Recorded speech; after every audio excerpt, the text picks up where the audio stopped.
माँ न होगी तो वफा कौन करेगा, ममता का हक अदा कौन करेगा। या खुदा सलामत रखना दुनिया की हर माँ को, वरना उनके बच्चों की सलामती की दुआ कौन करेगा। नमस्कार, मैं हूं योगिता सोनी और आप देख रहे हैं डेजर्ट स्टॉर्म न्यूज़। 12 मई मदर्स डे के रूप में मनाया जाता है, तो आज हम भी मदर्स डे स्पेशल लेके आए हैं।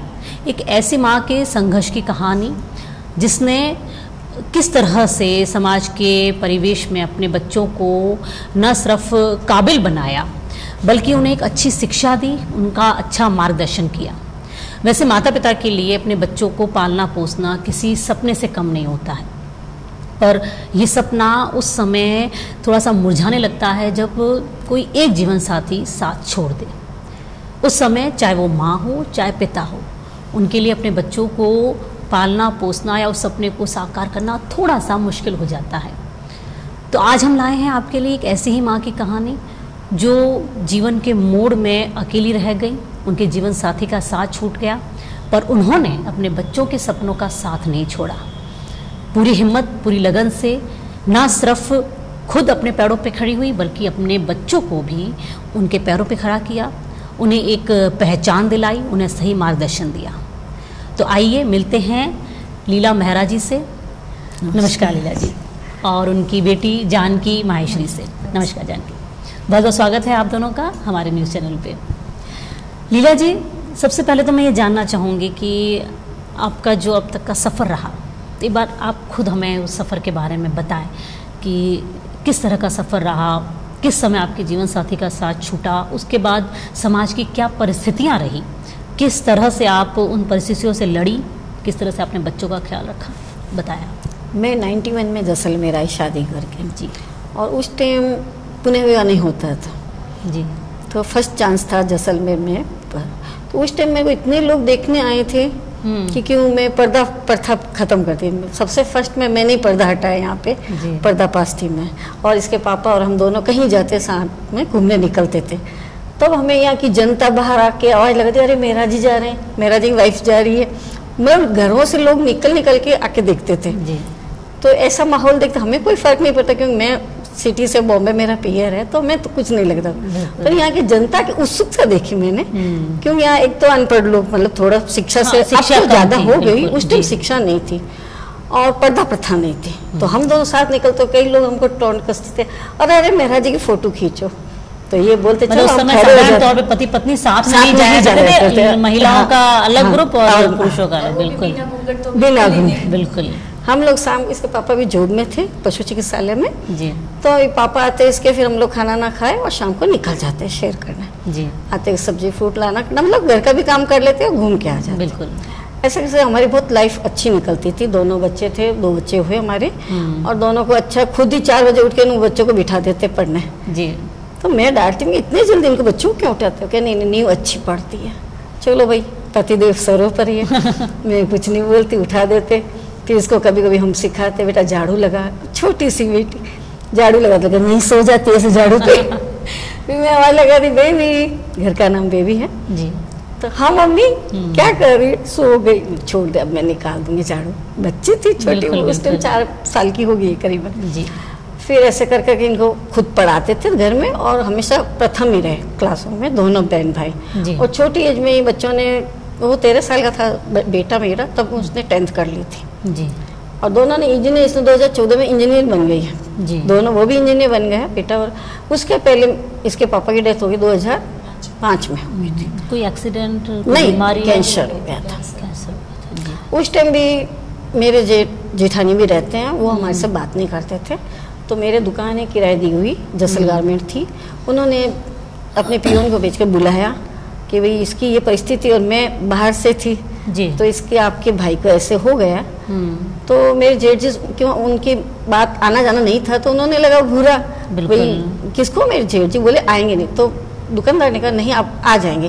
फिर मेरी जेठानी आई, मुझे गले लगाई, बहुत सहयोग रहा, बहुत अच्छी। हालांकि वो सबसे ऐसे माहौल उनका वैसा ही था, बचपन से अलग है, देवभावी नहीं बनी होगी।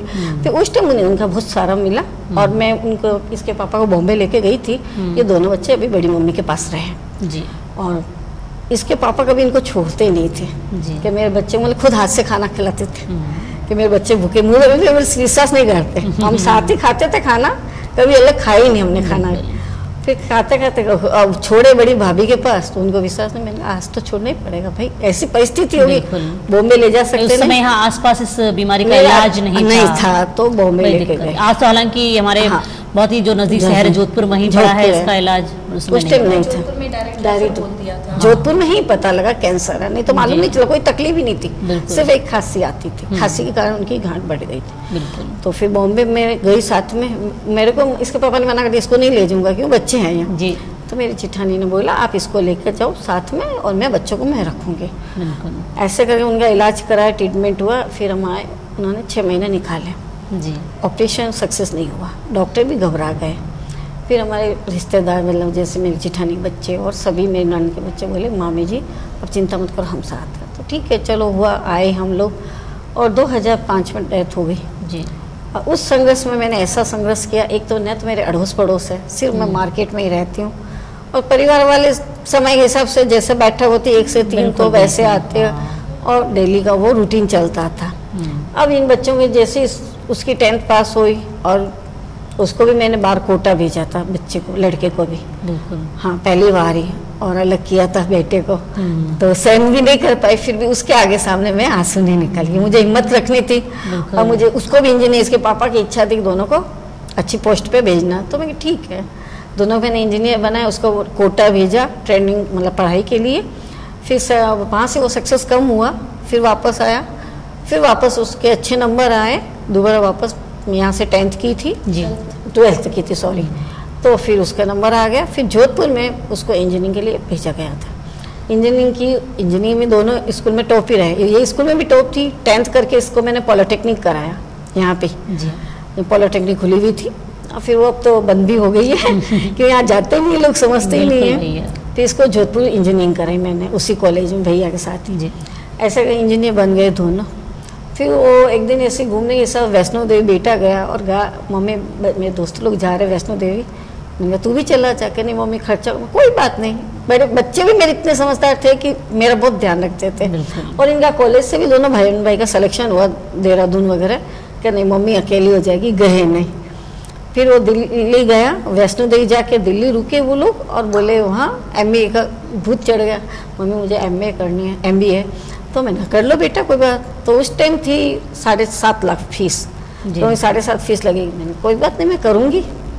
तो उसमें आपके पास अर्निंग सोर्स क्या था? मतलब उनका पैसा था मेरे पति थे तो अच्छा, तो आपको उनकी जगह जॉब भी मिली होगी? हाँ जॉब तो बाद में मिली, साल भर बाद मिली, क्यों करने वाला कोई नहीं था। ये 10 साल की थी, बेटा 12 साल का करने के लिए हाँ अप्लाई करना, प्रोसेसर होते हैं तो चीजें छुप जाती है, फाइलें दब जाती है। बिल्कुल, तो जॉब इतनी आसानी से नहीं लगी, GPF वगैरह के पापा के पैसे भी रुक गए थे। फिर मैं मम्मी भैया को भेजती थी तो कलेक्टर के पास गया था, कलेक्टर से मिलना और वही अप्लाई करना, तो कलेक्टर को GPF ऑफिस फोन किया, डाटा एक छोटा बच्चा मेरे पास आया है, 11 साल का बच्चा, 12 का था, और उसके पैसे क्यों नहीं आ रहे।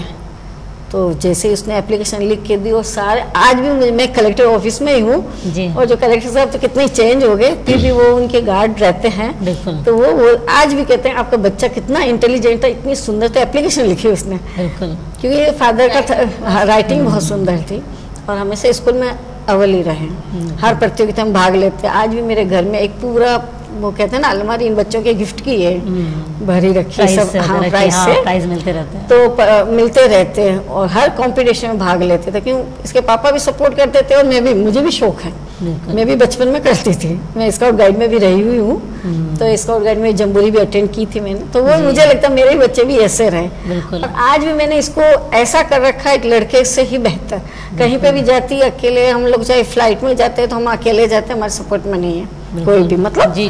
हम अकेले ही जाते हैं। ये जोधपुर पढ़ती थी, यहाँ से 6 वाली बस इसको मैं बिठाती थी और गढ़ी से चौराहे में आती छोड़ने और वापस आगे अपना उतरना, अपना कॉलेज जाना।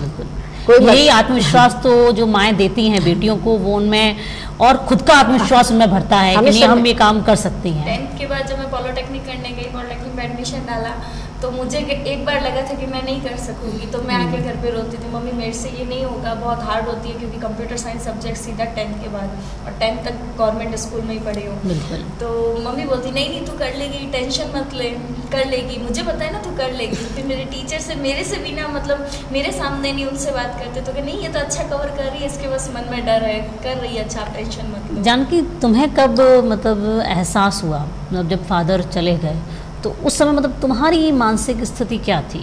तुम्हें टाइम लगा था या सडनली तुम्हें? तो समझ भी नहीं थी इतनी इसकी हालत खराब हो गई थी। मेरी ननद ने तो कहा ये बचेगी या नहीं बचेगी, मतलब पापा की लाडकी बहुत थी। बिल्कुल। तो मेरी ननद, इसकी हालत ऐसी हो गई, ये गले में जो कहते हैं गलगंटे बोलते हैं अपन लोग, वो हो गए और इसकी आवाज नहीं थी और ऐसा मुंह हो गया था जैसे बुखार में कैसे होता वैसा। और मेरी ननद तो बड़ी वाली इतनी चिंता करती थी कि बचेगी कि नहीं बचेगी, मतलब ऐसी मेंटली स्ट्रेस आ गया अच्छी थी ना एकदम, देखा नहीं कभी ऐसा। बोलता तो यूं लगता था कि जब पापा वापस आएंगे तो उनकी शिकायत करूंगी, उनको डांट लगवाऊंगी, बट उस टाइम इतनी समझ नहीं थी। जब समझ आई तो मम्मी ने कभी कमी महसूस ही नहीं होने दी, मम्मी और पापा की दोनों की जगह ले ली। पीछे भैया भी एक जिम्मेदार, मतलब बड़े भाई है तो मतलब मेरे लिए पिता के समान ही रहते थे, जिम्मेदारी। आज भी ये कोई काम करती तो वो भी सपोर्ट करता है। समाज का आपको क्या सपोर्ट रहा इसमें? समाज का सब मैंने सामना किया।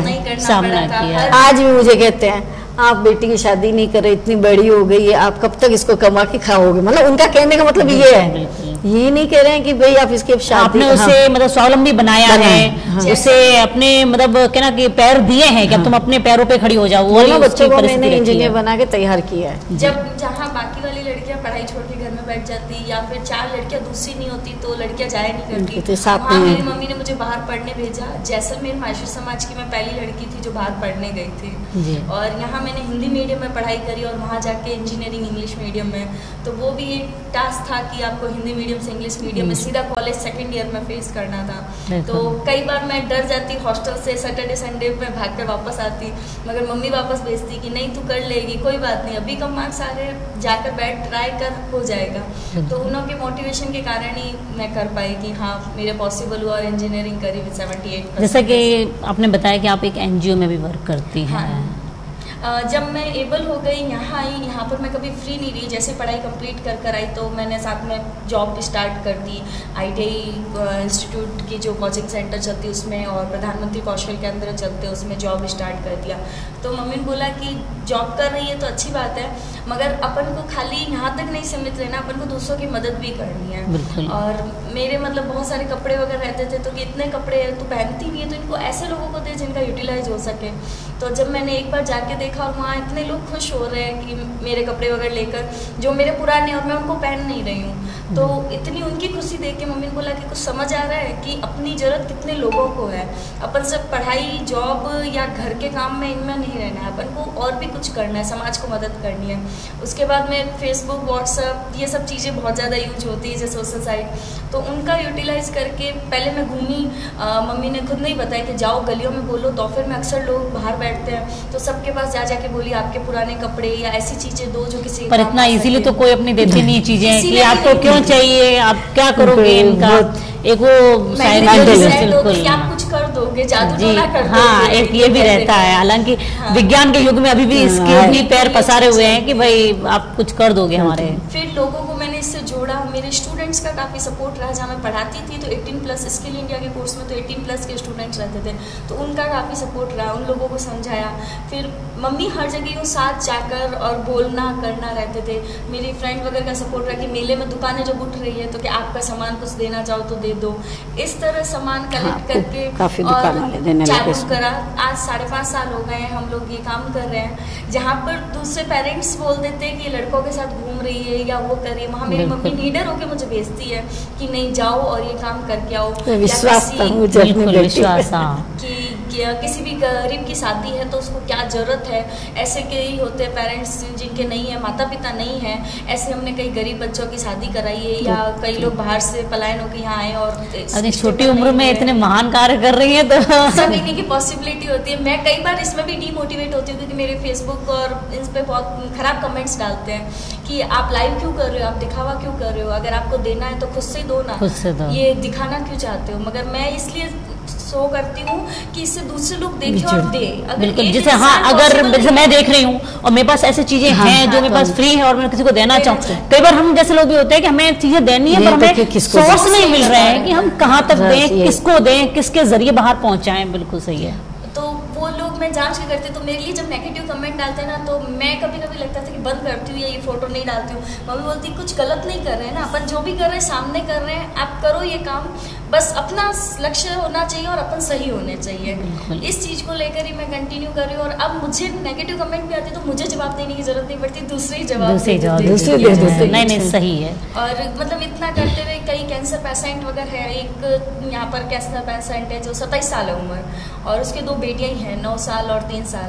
तो मम्मी ने मुझे बताया कि ये ऐसे है तो अपन को इनकी कैसे मदद करनी, क्योंकि जिसने परिस्थिति देखी होती है फाइनेंशियल, हमारी टाइम कंडीशन नहीं थी खराब, तो हम तो फाइनेंशियल बॉम्बे तक भाग सके, मगर कई लोगों की कंडीशन ऐसी होती है। तो आज उनका बीकानेर ट्रीटमेंट चल रहा है, तो हमारी कोशिश ये रहती है कि उसकी ट्रीटमेंट की हेल्प करे, पर मंथ उसको किराना वगैरह डलवा सके। तो ऐसे पेशेंट की हेल्प करते हैं। और जितना भी सामान, अब तो नए सामान भी आते हैं, दुकानदार वगैरह सब हेल्प करते हैं कि जो उनके डैमेज पीस होते हैं या नहीं बिक रहे तो वो हमें दे देते हैं। तो मतलब ऐसे फिर आप जो नीडी लोग होते हैं वो आपसे खुद से भी कांटेक्ट करते हैं? खुद से भी कांटेक्ट करने लगते हैं, या आपके जैसे कोई पड़ोस में रहता है तो आप हमको बता देते हो। वरना हर संडे को हम लोग जाते हैं और बस्तियों में देखते हैं ऐसे कौन से हैं। मतलब संडे को मोस्टली ये रहता है जो जॉब करने वाले रहते हैं वो संडे को घर का काम करते हैं।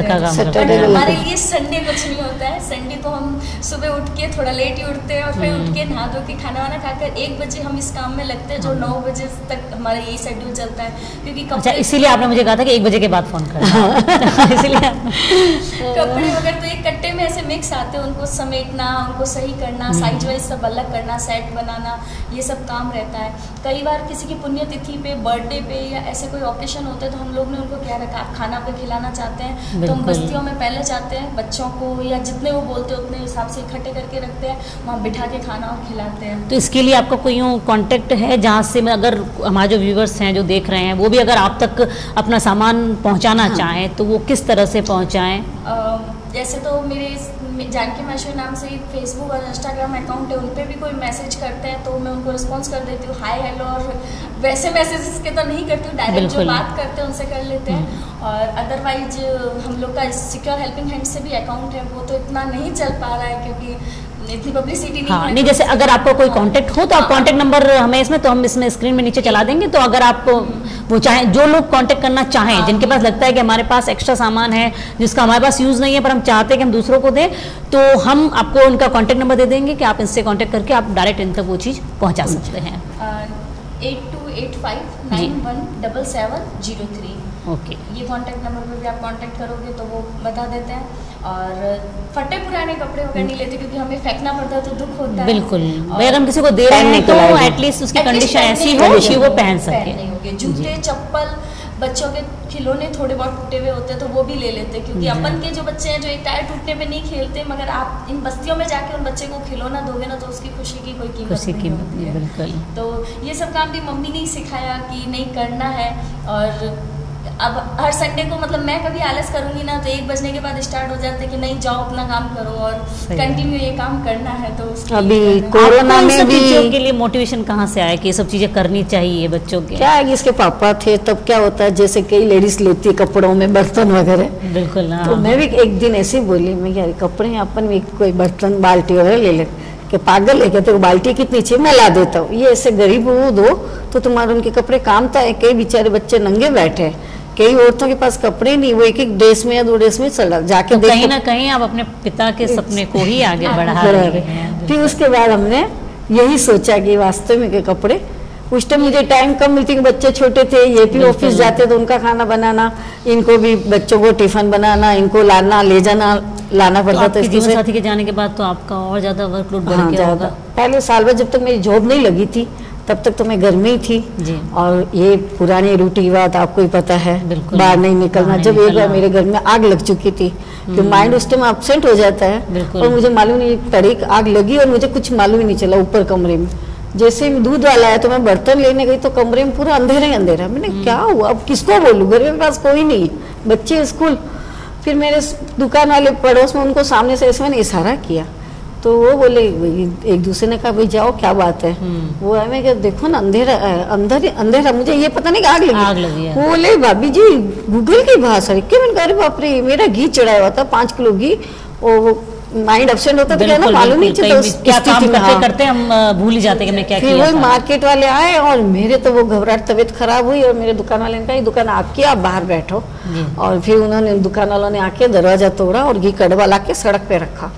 उसके बाद मुझे लगा अरे यार मैं ये तो पागल हो जाऊंगी। बिल्कुल कंडीशन ऐसी होगी, कोई घर में नहीं ना, सडनली एकदम से जीवन साथी का साथ छोड़ जाना तो कहीं ना कहीं बैठ जाता है। हाँ, सदमा ही बैठ जाता है। अब क्या होगा, आगे कैसे होगा, कैसे चलेंगे। होता है वो ऐसे समय ताली बजाने वाली कहते हैं ना। बिल्कुल बिल्कुल, हमेशा ये बोलते थे तमाशा देखने वाले बहुत हैं कि क्या करेगी, भाग जाएगी, मतलब ऐसे सब कमेंट्स मेरे साथ हुए। मगर आज उन लोगों के सामने है कि हम यही हैं और यही मेरे भैया का रिश्ता भी कर रखा है लोकल भैया। और यहाँ पर हम लोग ऐसे एबल बनाना चाहते हैं मम्मी के अपन दूसरों के काम आ सके। फादर भी वेटरनरी ऑफिसर थे, तो उनका यूँ जानवरों के प्रति बहुत मार्केट में रहते हैं। गाय पॉलीथीन खाते भी देखते ना, तो हम बहुत उस टाइम छोटे थे तो खुद हमें साथ ले जाते और पॉलीथीन मुंह से निकालते। तो आज भी मम्मी की आदत है, कहीं गाय पॉलीथीन खाती दिखेगी, हमें भाई बहन में से किसी को भेजेगी, जाओ उसके मुंह से पॉलीथीन निकाल के लाओ। हर जीव भी तो दया करनी चाहिए। ये मतलब एक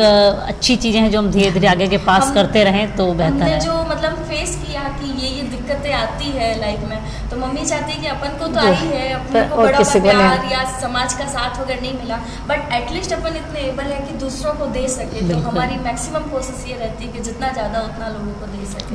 कोरोना में भी ऐसा हुआ, हमको मालूम ही नहीं इसके कितने 6000 मास्क आए। 6000 बॉस कंपनी के मास्क आए, लगभग उसमें जो बिल था वो 11000 रुपए का था जब कोरोना फर्स्ट फेज स्टार्ट हुई थी तब। और पार्सल का इतना बड़ा बॉक्स घर पे आया और मैं कहीं थी तो भैया का फोन आया कि तूने कोई पार्सल मंगाया है क्या ऑनलाइन? तो मैंने कहा नहीं।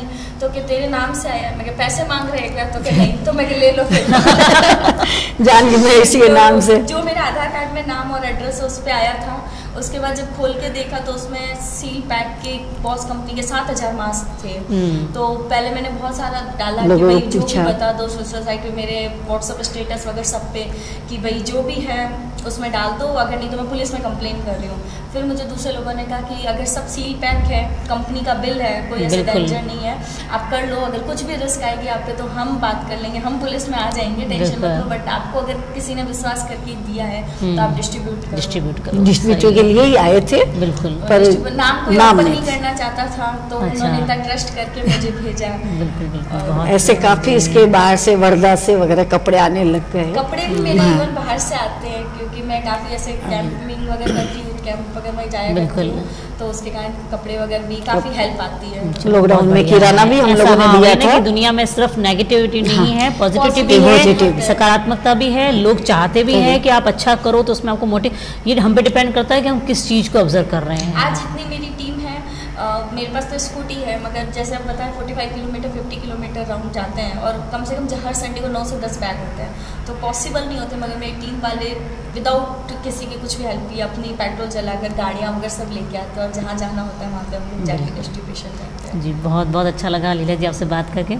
आप हमारे चैनल के थ्रू अगर हमारे व्यूवर्स को कोई मैसेज देना चाहें तो आप मैसेज दे सकते हैं। यही कहते हैं कि ऐसे ही गरीब लोगों की मदद होनी चाहिए। बिल्कुल, मैं तो आज भी कलेक्टर ऑफिस में कितनी औरतों के मैंने पेंशन वेंशन कराया, जबकि मेरा काम नहीं है, फिर भी हेल्प करना। कई औरतों की पेंशनें बनती नहीं है कि ये अटका वो अटका, तो हम वो उसकी कमी पूरी करके और कईयों को कराए। जब अभी कांग्रेस सरकार ने मोबाइल दिए थे तब इसकी ड्यूटी लगी थी, तो जैसे जिसका नाम आता पहचान थी तो मम्मी उसका नाम है, हम उसको समाचार पहुंचाते थे, भाई आप जाके जानकी से मिल लो। बिल्कुल, तो किसी के इसने तो इतना किया कि जैसे पता है अब आपको मिल रहा है और आपको बाड़मेर ही मिलेगा जी, तो भी बोलती कोशिश करती मैं आपको यहीं दिला दूंगी। मतलब हम हर चीज के लिए ऐसा कोई भी क्षेत्र नहीं जहाँ पे हम किसी की मदद नहीं कर, सब जगह कर सकते हो। अब राह चलते उठते बैठते, बिल्कुल, क्योंकि जिसने कभी महसूस किए जिस टाइम हमें जरूरत थी उस टाइम हमारे पास हेल्प के हाथ नहीं थे। मम्मी ने उस टाइम खुद के ही हाथों को मजबूत बनाया, क्योंकि समाज वगैरह सब एक लिमिट में ही हेल्प कर सकते हैं, चाहे कोई भी हो। 12 दिन 15 दिन ज़्यादा महीना सवा महीना, उसके ऊपर कोई उसके बाद तो वो उस समय ही अपना हार्ड फेस स्टार्ट होता है। तो हमें जो कमी फील होती है, अब हम चाहते हैं कि हमें तो फील हो गई और हम तो एबल बन गए हैं, तो एटलीस्ट दूसरों का कहीं पे भी ऐसा कमज़ोर व्यू है, कमज़ोर पॉइंट है, तो वहाँ हम उनके लिए स्ट्रॉन्ग हाथ बने, चाहे वो कहीं से भी बिलोंग करता हो, चाहे किसी भी समाज का हो, चाहे कहीं का भी हो। हाँ, वो जाति और आति कुछ नहीं देखता, सिर्फ सेवा भाव कि हाँ हर कोई भी हो। बहुत बहुत धन्यवाद जानकी जी और लीला जी, आपका समय देने के लिए। आपके चैनल को बहुत बहुत धन्यवाद, जिन्होंने ऐसे हम लोग को आपने खुद से ढूंढ कर, और हम लोग कभी आज तक किसी न्यूज वाले के पास नहीं गए, बट आपने शायद हमारा देखा और सुना या कहीं से, तो उसके थ्रू हमको बुलाया, उसके लिए आपका बहुत बहुत धन्यवाद जी। धन्यवाद।